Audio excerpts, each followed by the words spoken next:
I thought I'd give you a little tour of our house. Hi, I'm Gav. And I'm Amy. We've been fostering for about 22 years now. We've probably had 40 plus children. It's all right, actually. We've recently decorated it. There's the stairs. I'm care experienced myself, so my experience really played into how I wanted to be as a foster carer myself. I wanted the children that we fostered to have the experiences that our own children would have, whether that be clothing, days out, holidays, and in doing so, the children that we fostered have really enriched our life too. And this is our kitchen and our living room and the hub of the house where we do our movie nights and we all eat together. Here's Amy. This is Jess, my son.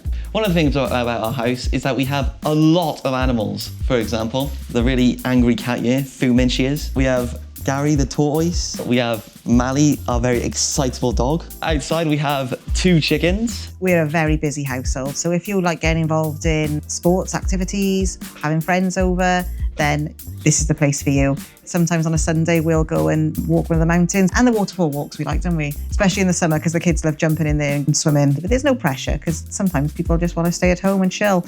One of the better things about this house is the couch. There's 2 TVs. It's just a good shout to have your mates around you, honestly. And this is one of the bedrooms, and we encourage people to make it their own space. Okay, so that was us, that was our house, this is our family.